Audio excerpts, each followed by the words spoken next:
దేశంలో ఉత్పాదక రంగం యొక్క డేటాను ఒకవైపు మనకు పిఎంఐ పర్చేసింగ్ మేనేజర్స్ ఇండెక్స్, మరొక వైపు మనకు ఐఐపి ఇండెక్స్ ఆఫ్ ఇలా ఇండస్ట్రియల్ ప్రొడక్షన్ రైట్ అందిస్తున్న విషయాన్ని మనం అర్థం చేసుకోవాలి.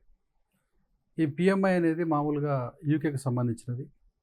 దాంట్లో ఐహెచ్ఎస్ తర్వాత మర్కీస్, ఈ మర్కీస్ను ఐహెచ్ఎస్ ఇద్దరు కలిసి విడుదల చేస్తారు. అదేవిధంగా ఈ ఇండెక్స్ ఆఫ్ ఇండస్ట్రియల్ ప్రొడక్షన్ అనే దాన్ని భారత ప్రభుత్వము మోస్పీ చేత విడుదల చేస్తుంది. ఇక్కడ విషయం వచ్చిందంటే ఈ పిఎంఐ అనేది మామూలు ఒక 400 కంపెనీలను ఇది తీసుకోవడం జరుగుతుంది. ఒక 5 అంశాలను తీసుకుంటుంది. అదేవిధంగా సో అయితే ఇందులో వీళ్ళు తీసుకునే డేటా చాలా చిన్న అంశము. సంఘటిత రంగాన్ని మాత్రం వీళ్ళు తీసుకుంటారు, పెద్ద కంపెనీలు మాత్రం తీసుకుంటారు.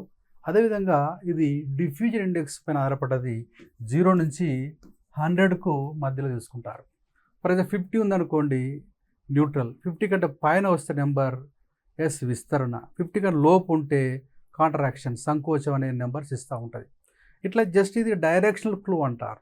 అర్థమైందా?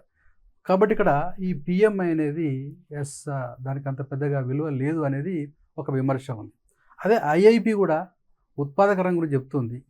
అయితే ఇందులో మాత్రం 3 ప్రధాన రంగాలు 543 ఉప అంశాలకు ప్రాధాన్యత ఇస్తారు. తర్వాత ఇక్కడ సంఘటిత రంగము అసంఘటిత రెండు తీసుకుంటారు. కాబట్టి ఇక్కడ మనకు ఈ పిఎంఐకి తర్వాత నెక్స్ట్ ఐఐపికి ఈ 2 ఉత్పాదక రంగం గురించి చెప్పినా ఈ రెండిట్లో వీళ్ళు ఇచ్చే డేటా విషయంలో కొన్ని సందర్భాల లోపల వ్యతిరేకంగా ఉంటున్నది. అపోజిట్ ఇక్కడ ఏ అంశాలని విషయం అర్థం చేసుకోవాలి. కాబట్టి ఈ విషయాన్ని మనం రిలీఫ్ చేయాలా. ఎందుకోసం అంటే కన్ఫ్యూజన్ వచ్చేస్తుంది, పాలసీ మేకర్లు కూడా కన్ఫ్యూజన్ వచ్చేస్తుంది. ఇదేంది పిఎంఐ ఒక రకంగా చెప్తుంది, ఐఐపి మరొక రకంగా చెప్తున్న విషయాన్ని అర్థం చేసుకోవాలి. అయితే ఇందులో వ్యాలిడ్ మాత్రం ఐఐపి. ఎందుకోసం అంటే 3 ప్రధాన రంగాలు 543 ఉప అంశాలు తీసుకొని తర్వాత సంఘటితము అసంఘటితము 2 తీసుకుంది. కాబట్టి ఐఐపికే వాల్యూ ఎక్కువ ఉంటుంది. కాకపోతే వీళ్ళు కూడా పిఎంఐ మంత్లీ డేట్ ఇవ్వడం వల్ల కొంత కన్ఫ్యూజన్ అది.